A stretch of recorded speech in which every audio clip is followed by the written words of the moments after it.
भगवान श्री कृष्ण द्वैपायन व्यास देव जी के द्वारा धृतराष्ट्र, पांडु और श्री विदुर जी जो साक्षात धर्मराज हैं, इनका प्रादुर्भाव हुआ। तीनों कुमारों के जन्म से संपूर्ण कुरुवंश, कुरुजांगल, कुरुक्षेत्र, इन तीनों में बड़ी उन्नति, बड़ी शांति, बड़ी प्रसन्नता हुई। जब धर्मात्मा पुरुष का जन्म होता है तो प्रकृति भी आनंदित हो जाती है। जब कोई यहां अधर्म करता है तो प्रकृति अपने को समेटने लगती है। जिस जलवायु से, अन्न से हमारा प्राण पोषण होता है, ये सब पृथ्वी गुप्त करने लगती है। रसीले फल, जो सुखदायी स्वास्थ्यवर्धक वृक्ष, जल, वायु, ये सब प्रकृति चुराने लगती है। देखो, बड़े बड़े आम के ऐसे वृक्ष थे जिनमें कई सौ लोग आराम से नीचे बैठ सकते हैं, ढेर सारे फल निकलते। ऐसे आम, अलग अलग उनका स्वाद, अलग अलग गंध और स्वास्थ्यवर्धक, कोई उसमें केमिकल लगे हुए नहीं, सूख गए। देखो, वो विशाल काय आम वृक्ष कहां दिखाई दे रहे हैं। पानी प्रतिदिन धरा में नीचे ही चला जा रहा है, वाटर लेवल नीचे ही जा रहा है, ऑक्सीजन दूषित होता जा रहा है, अन्न शक्तिहीन होता जा रहा है, बुद्धि भ्रष्ट होती जा रही, विचार मर्यादा रहित होते चले जा रहे। ये इसका कारण है धर्म का पालन न करना, सत्य मार्ग में न चलना, भागवत धर्मों का पालन न करना। तो यहां कोई सुखी नहीं रह सकता। अभी थोड़ा अवसर है। कुछ ऐसे महापुरुष हैं जिन्होंने जीवन को जगत मंगल के लिए समर्पित करके निरंतर भगवत भजन में लगे। उनका प्रभाव संपूर्ण प्रकृति के दोषों को नष्ट किए हुए है। जिस दिन इस धराधाम पर ऐसे भजनानंदी महापुरुष अंतर ध्यान हो जाएंगे, हाहाकार मच जाएगा। धर्म भगवान का साक्षात स्वरूप है। जब ये भगवान व्यास देव जी के द्वारा धृतराष्ट्र, पांडु और विदुर जी प्रकट हुए, प्रकृति आनंदित हुई, क्योंकि साक्षात धर्म प्रकट हुआ है। उस समय की प्रजा सत्य व्रत का पालन करने वाली, स्वभावतः याज्ञिक कर्मों में प्रवृत्ति, जैसे अभी स्वभावतः भोगों में प्रवृत्ति, उस समय भागवतिक कर्मों में प्रवृत्ति, धर्मानुकूल रह करके ही कोई क्रिया करना और एक दूसरे से ऐसा व्यवहार करना जिससे प्रसन्नता बढ़े, सुख बढ़े। महाभागवत भीष्म जी संपूर्ण राज्य में घोषणा कर दी, हमारे राज्य में कोई अधर्माचरण नहीं करेगा, सबको धर्म पूर्वक शास्त्र संयम के अनुसार वर्ताव करना होगा। और हर नगर में बड़े बड़े देव स्थान बनाए जाएं, हर नगर में यज्ञ कराई जाए। उनकी आज्ञा का पालन होता। धीरे धीरे तीनों कुमार बड़े हुए, उनका यज्ञोपवीत संस्कार हुआ। कुरुकुल के प्रधान पुरुष, अन्य नगरवासी, सब तरफ एक ही बात सुनाई देती थी, दीयताम भुज्यताम चेति वाचो श्रूयंत सर्वशः। दो, दूसरों को दो, दूसरों को खूब पवाओ, दूसरों को सुख पहुंचाओ। यही संपूर्ण नगर में दूसरों को दो, दूसरों को सुख पहुंचाओ, दूसरों को भोजन पवाओ, दूसरों की विपत्ति में सहयोग करो। ये भागवत धर्म है। स्वसुख वांछा ये राक्षसी भाव है। धृतराष्ट्र जी, पांडु और परम बुद्धिमान धर्मस्वरूप विदुर जी, इनके प्रकट होने पर भीष्म जी को बहुत प्रसन्नता थी। इनको अपने पुत्र की भांति पालन किया। जो कुल परंपरा के संस्कार हैं वो कराए, फिर नियम से इनको ब्रह्मचर्य व्रत दिया गया। ये प्रणाली है जीवन को स्वस्थ, विवेकपूर्ण और प्रसन्नता पूर्वक काटने के लिए। ये जीवन प्रसन्नता पूर्वक कटे, इसके लिए ब्रह्मचर्य अत्यंत आवश्यक विषय है। ब्रह्मचर्य व्रत का भीष्म जी ने उन्हें पालन करवाया। एक होता है आजीवन नैष्ठिक ब्रह्मचर्य, एक होता समय के द्वारा ब्रह्मचर्य। जब तक पाणी ग्रहण संस्कार नहीं होता तब तक ब्रह्मचर्य। फिर उन्हें वेदों का स्वाध्याय कराया। स्वाध्याय में तत्परता पूर्वक, लगन पूर्वक भीष्म जी ने आदेश करके इन तीनों कुमारों को लगाया। फिर इनको शिक्षा दी आसन, प्राणायाम, व्यायाम। तो भीष्म जी ने उन्हें व्यायाम, प्राणायाम, आसनों का ज्ञान। जैसे आप कुछ मिनट सीधे आसन, हर नस नाड़ी में ऊर्जा शक्ति प्रवेश करती है। जब हम प्राणायाम, व्यायाम ये नहीं करते, आसन आदि, तो बहुत से अंग ऐसे हैं जिनको क्रियाशील होने में बड़ी कठिनता पड़ती है। प्राणवायु का शोधन, व्यायाम, इससे रक्त पवित्र होता है, हर अंग क्रियाशील हो जाता है। छोटी छोटी अवस्थाएं हैं, शुगर है, ब्लड प्रेशर है, ये सब आप अपनी दिनचर्या में ही नहीं तो कैसे? तेज कांति प्रकट होती है शरीर से जब प्राणायाम, व्यायाम, शुद्धन, धर्म पूर्वक चलना, बड़ा आनंदमय जीवन होता है।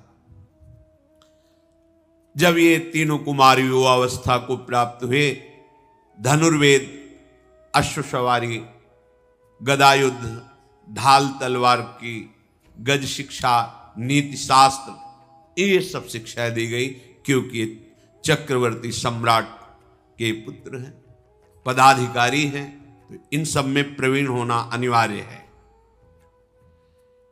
भीष्म जी ने अपने बड़ों के प्रति कैसा शिष्टाचार करना चाहिए इसकी शिक्षा कराई। वेद वेदांगों के तत्वज्ञ महापुरुषों से बैठाल कर वेदांत शिक्षा कराई। गृहस्थी धर्म में ऐसे प्रवेश नहीं होता था, पूर्ण ज्ञान, पूर्ण एक तरह से महात्मा बनकर गृहस्थी में जाना, क्योंकि माया से युद्ध करना है। धनुर्विद्या में पांडु जी महाराज सबसे बढ़ चढ़ करके पराक्रमी वीर हुए।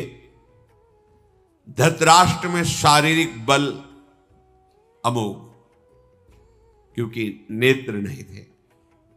और विदुर जी समस्त नीतियों के ज्ञाता, पूर्ण धर्म का ज्ञान रखने वाले, धर्म की सबसे ऊंची अवस्था को प्राप्त। अयम तु परमो धर्मो यदि योगे नात्म दर्शनम। धर्म की ऊंची अवस्था का नाम है आत्मज्ञान, अर्थात विदुर जी आत्मज्ञान संपन्न महापुरुष हुए।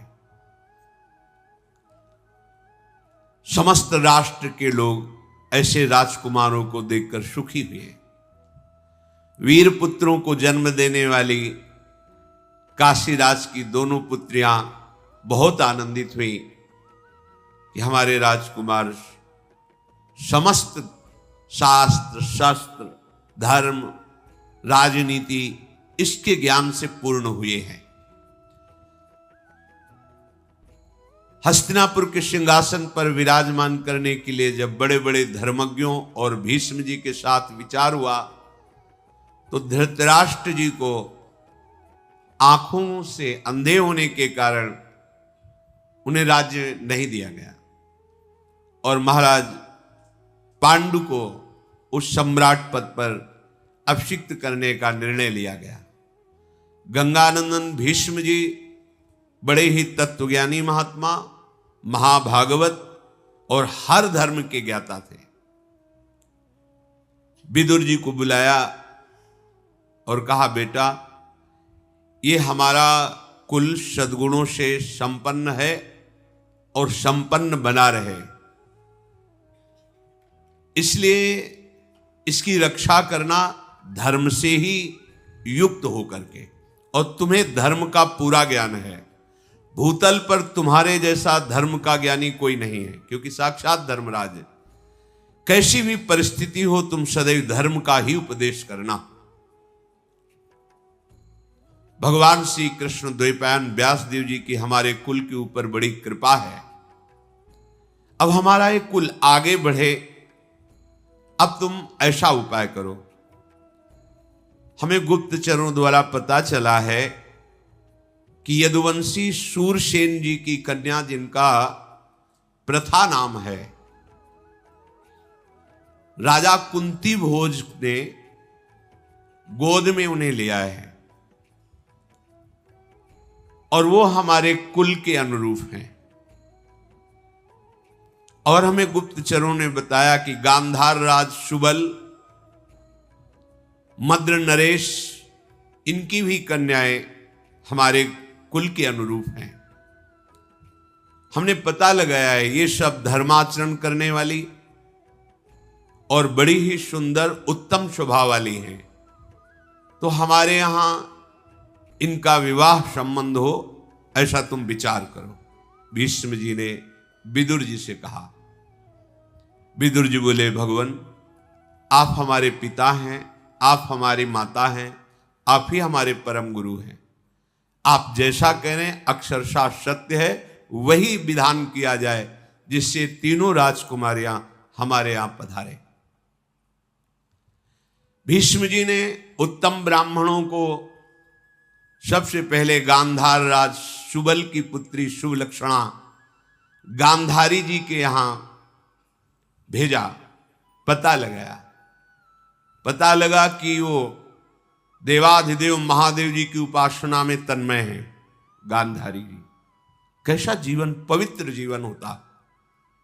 वरदायक भगवान शंकर की आराधना करके 100 बलवान पुत्रों के प्राप्त होने का वो वरदान प्राप्त कर चुकी है। ठीक पूरा पता लगाकर भीष्म जी ने गांधार राज जी के पास अपना दूत भेजा और कहा पूरा परिचय ठीक से देना जाके कि धृतराष्ट्र आंखों से रहित है, कहीं छुपाव मत करना। धृतराष्ट्र के लिए हमारे ये गांधारी ठीक रहेंगे। जाकर उनको प्रार्थना करो, निवेदन करो। गए, मैं हस्तिनापुर से आया हूं, बड़ा स्वागत हुआ उनका। और गांधारी जी को धृतराष्ट्र के लिए हम वरण करते हैं। दूत ने भीष्म जी की बात कही। जब गांधारी जी ने सुना कि मेरा वरण अंधे से हो रहा है, मेरे माता पिता राजी हो रहे हैं, उसी समय उन्होंने एक मोटा रेशमी वस्त्र लेकर कई परत करके अपनी आंखों में बांध लिया। ब्याह नहीं हुआ, ब्याह की बात चली है। सुंदरी तपस्या परायण कह सकती थी मुझे अंधा पति नहीं चाहिए। माता पिता राजी, तुरंत रेशमी वस्त्र मोटा लेकर कई परत करके आंखों में बांध दिया। यदि मुझे ऐसे पति के साथ वर्ण किया जा रहा है जिसकी आंखें नहीं, तो मैं भी जीवन में किसी को नहीं देखूं। उसी समय पट्टी बांध ली। क्या धर्म है, क्या निष्ठा है। गांधारी उसी समय निश्चय किया कि अपने पति की हर विधान से मुझे सेवा करते हुए पातिव्रत धर्म का पालन करना है। अपने पति में कभी दोष नहीं देखूंगी, कभी उनकी आज्ञा का उल्लंघन नहीं करूंगी।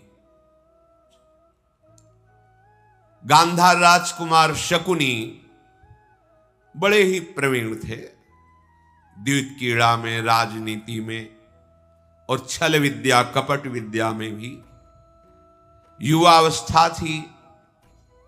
पिताजी से आदेश लेकर अपनी बहन गांधारी को बड़ी सेना के साथ सुरक्षित हस्तिनापुर लेकर आए और बड़े आदर सत्कार के साथ भीष्म जी को प्रणाम करके कहा आपकी सूचना मिली, तो ये हमारी बहन है, धृतराष्ट्र जी के लिए हम समर्पित करते हैं। बहुत सा ऐश्वर्य भी लेकर के आए हुए थे। भीष्म जी की सम्मति से शास्त्र के अनुसार गांधारी जी का धृतराष्ट्र के साथ विवाह हुआ। शकुनी ने अपनी बहन को बहुत सा रत्न आभूषण आदि दहेज में दिया। भीष्म जी ने शकुनी का सम्मान किया। इसके बाद वो गांधार राजकुमार वापस चले गए। गांधारी स्वभाव, सदाचार, सद्व्यवहार, इन तीनों को अपने दृष्टि में रख करके धृतराष्ट्र की सेवा करती। क्या हमारे पति का स्वभाव है? पति के स्वभाव की अनुकूलता लेकर चल। कैसा समर्पण कि वर वरण की चर्चा सुनकर आंख में पट्टी बांध ली। कैसा धैर्य। भला एक दिन आंख में पट्टी बांध के देखो, घबराहट पैदा हो जाएगी। आंख होते हुए भी संसार को ना देखना, क्योंकि मेरे का वरण ऐसे पति के साथ जिसके आंख नहीं है। सुंदर वर्ताव करते उन्होंने धृतराष्ट्र और समस्त गुरुजनों को प्रसन्न कर लिया। यदुवंशियों में श्रेष्ठ महामनस्वी शूरसेन जी हुए हैं, जिनके पुत्र भगवान के पिता वसुदेव जी। इन्हीं शूरसेन के पुत्र हैं वसुदेव जी। उनको एक कन्या हुई थी जिसका नाम पृथा रखा गया था। बहुत ही रूपवान और स्वभाव में बहुत ही गंभीर स्वभाव की थी। शूरसेन के एक मित्र थे कुंती भोज। दोनों में मित्रता में पहली प्रतिज्ञा कर रही थी कि जब हमारी पहली संतान होगी वो हम आपको भेंट करेंगे। ऐसा शूरसेन ने कुंती भोज से किया था। शूरसेन जी की पहले कन्या हुई प्रथा जी। उन्होंने अपने मित्र को बुलाया और कहा, प्रतिज्ञा थी जो पुत्र या पुत्री होगी वो आप स्वीकार कर दिए। शूरसेन की कन्या प्रथा को कुंती भोज ने स्वीकार किया। कुंती भोज के घर में प्रथा ब्रह्मचर्य का पालन करते हुए देवताओं का पूजन करना, जप करना और आए हुए संत महात्मा अतिथियों की सेवा करना, ये उनका प्रधान कार्य था। अभी कुछ अवस्था हुई ही थी कि बड़े ही कठोर व्रत का पालन करने वाले, धर्म में सदैव सावधान, तपस्या के महान धनी ब्रह्म ऋषि दुर्वासा जी पधारे कुंती भोज के यहां। वो अतिथि सेवा, संत सेवा में बड़ी प्रवीण थी प्रथा जी। प्रथा जी उनकी सेवा में लगी। यद्यपि वो बड़े ही क्रोधी और उग्र स्वभाव के थे, पर बहुत सहनशील, शांत रहकर सावधानी पूर्वक उनकी सेवा प्रथा जी ने की। राजकुमारी प्रथा की सेवा से यद्यपि अत्यंत उग्र स्वभाव और कठोर स्वभाव के दुर्वासा जी बहुत प्रसन्न हुए और कहा कि बेटा, तुमने हमें रिझा लिया। मैं तुम्हें एक मंत्र प्रदान करता हूं। इसकी प्रयोग विधि ये है और ये वशीकरण मंत्र है। तुम जिसको चाहो, जिस देवता को, उसी क्षण बुला सकती हो। मंत्र का प्रयोग करते हुए देवता तुम्हारे सामने उपस्थित होगा और जो तुम चाहोगी वो तुम्हें प्रदान करेगा।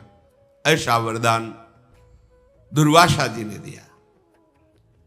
ब्रह्मर्षि दुर्वासा के कहने पर कुंती के मन में बड़ा कौतूहल हुआ। मैं जिस देवता को चाहूं उसको बुला सकती हूं। यद्यपि अभी कुमार अवस्था में ही थी। दुर्वासा जी के चले जाने पर एक दिन महल में सूर्य की किरणें अभी उदय ही हुए थे, आ रही थी। दृष्टि गई सूर्य पर। तो उन्होंने सोचा मंत्र का प्रयोग करके देखें। जो ऋषि ने कहा है कि बुलाते ही तुरंत, तो क्या सूर्य भगवान हमारे पास आ जाएंगे?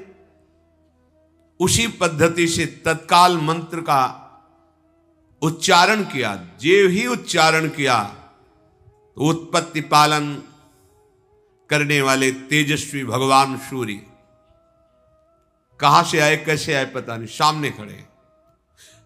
आश्चर्यचकित हो गई, भयभीत हो गई प्रथा जी। भगवान सूर्य आकर बोले, बुलाया, मैं उपस्थित हुआ। बोलिए किस कार्य के लिए बुलाया, कौन सा तुम्हारा प्रिय कार्य करूं? दुर्वासा जी के द्वारा दिए हुए मंत्र से प्रेरित होकर मुझे यहां आना पड़ा। कुंती जी ने हाथ जोड़कर कहा प्रणाम करके कि भगवान, बस ऋषि ने मंत्र दिया था, मैं उसका प्रयोग करके देखना चाहती थी कि क्या ऐसा होता है। आ गए, आपसे हमें कुछ नहीं चाहिए, आप पधारिए, भय मत करो, हमारा आना व्यर्थ नहीं जाएगा। मेरा दर्शन अमोघ है, मेरा आवाहन व्यर्थ हुआ तो निसंदेह तुम्हें बड़ा पाप लगेगा। किसी भी बड़े देवता को प्रयोग के लिए नहीं बुलाया जाता कि हम मंत्र प्रयोग किए आ गए, हां ठीक है जाओ, ऐसा नहीं। लक्ष्य होना चाहिए, ये मेरा दर्शन व्यर्थ नहीं जाना चाहिए। भगवान सूर्य ने जब ऐसा कहा तो उनका, भगवान मुझे कोई आवश्यकता नहीं। तो उनका कि मैं तुम्हें एक पुत्र प्रदान करता हूं। तो अभी हमारी कुमार अवस्था है और यह बहुत निंदनीय होता है कि कुमार अवस्था में संतान होना। हे परम तेजस्वी सूर्यदेव, मुझे बहुत संकट में आपने डाल दिया। उन्होंने कहा राजकुमारी, तुम्हारे कन्या धर्म का नाश नहीं होगा, पर तुम्हें पुत्र होगा। कोई दोष नहीं लगेगा और तुम्हें गर्भ धारण नहीं करना पड़ेगा। भगवान सूर्य की कृपा से उसी समय महावीर एक पुत्र प्रकट हुआ। वो जन्म से ही दिव्य कवच और कुंडल धारण किए हुए, भगवान सूर्य के समान, जैसे सूर्य का प्रतिबिंब, ऐसे तेजस्वी बालक। जन्म के साथ कवच कुंडल धारण किए हुए उस बालक को भगवान सूर्य ने कहा इसका नाम कर्ण होगा और सब लोकों में महान दानी और बड़ा वीर ये पुत्र होगा। परम तेजस्वी भगवान सूर्य ऐसा कहकर अंतर्धान हो गए। इतना सुंदर पुत्र देख करके आसक्त हो गई। अब प्रथा जी ने, जिनका नाम कुंती हुई, कुंती जी ने हृदय में बड़ा दुख किया कि किसी से कह नहीं सकती कि ये मेरा पुत्र है, अब क्या करूं। बहुत विचार करके यही निर्णय निकला कि इस पुत्र को अपने पास तो हम रख ही नहीं सकती। गुप्त रूप से अपने को छिपाती हुई उस महाबली पुत्र कर्ण को जल में प्रवाहित कर दिया, ऐसे काष्ठ की उसमें जिसमें डूबे ना और कोई उठा ले, ऐसी भावना करके जल में छोड़े हुए उस नवजात शिशु को एक सूत पुत्र अधिरथ थे जो उपासना कर रहे थे, उनके पुत्र नहीं हो रहा था, तो नदी में खड़े हुए मंत्र जाप कर रहे थे, तो बालक के रोने की आवाज आई। देखा, समीप गए, इतना तेजस्वी बालक। उन्होंने विचार किया भगवान ने साक्षात हमें बालक दिया है। पत्नी सहित उस अपने बालक को लेकर के यही घोषित किया मेरा पुत्र है, और उस बालक का नाम कवच कुंडल आदि के साथ होने के कारण वसुसेन रखा। वसुसेन। धीरे धीरे बालक बड़ा हुआ, अस्त्र विद्या में बहुत प्रवीणता, उपासना में बहुत ही धैर्य। सूर्य उदय जिधर होता है उस तरफ मुख करके खड़े हो जाते हो, जब सूर्य पीठ पे लगते तब तक जल में खड़े हुए हाथ उठाए केवल मंत्र जपते रहते। बाल्यावस्था में कर्ण की यह आराधना थी इनकी। सूर्य उदय होने के पहले ही हाथ उठाकर जल में यहां तक खड़े हो जाते, और जब सूर्य उदय होकर के पीठ में लगते तब वो मंत्र उपासना को विश्राम देते, सूर्य उपस्थान प्रणाम करके। ऐसे मंत्र में जप में लगे हुए बुद्धिमान वीर कर्ण का ये नियम था कि जिस समय मैं आराधना में, उस समय कोई प्राण भी मांगे तो मैं दे दूंगा, ना नहीं निकल सकता। जब भगवान सूर्य ने देखा कि इसका नियम पक्का है और कोई भी मांगेगा तो ये सब कुछ दे सकता है, तो स्वप्न में आके कहा कि बेटा तुम मेरी आराधना कर रहे हो और मैं भी तुम्हारा पिता हूं, इसलिए तुम्हें संकेत कर रहा हूं कि एक समय ऐसा होगा देवराज इंद्र ब्राह्मण के रूप में इसी उपासना के बीच में आएंगे और तुमसे कवच कुंडल मांगेंगे, तुम उन्हें मत देना। कवच कुंडलों का वो अपहरण कपट पूर्वक करना चाहते हैं, क्योंकि जब तक कवच और कुंडल विराजमान रहेगा कोई तुम्हारे शरीर का छेदन भेदन नहीं कर सकता। मैं तुम्हें ये संकेत दे रहा हूं कि कोई भी ब्राह्मण आकर यदि कवच कुंडल मांगे तो मत देना, क्योंकि ब्राह्मण नहीं, वो देवराज इंद्र होंगे, मुझे पता है। कर्ण ने कहा भगवान मेरा नियम है, यदि उस समय इंद्र या कोई भी ब्राह्मण आकर के मुझसे याचना करेंगे तो आपके इस आदेश का पालन मैं नहीं कर पाऊंगा। मैं उसके हित के लिए प्राण भी दे दूंगा। ये कवच कुंडल क्या है? और कहीं देवताओं के अधिदेवता इंद्रदेव ब्राह्मण रूप में आवे और ये जान लेने पर भी कि वो मुझसे मांग रहे हैं देवराज इंद्र, मैं नहीं रुक सकता, मैं तो दूंगा ही। स्वप्न में ऐसा कहकर भगवान सूर्यदेव अंतर्धान हो गए। कर्ण ने विचार किया ये स्वप्न नहीं था, ये तो साक्षात जैसा ही था।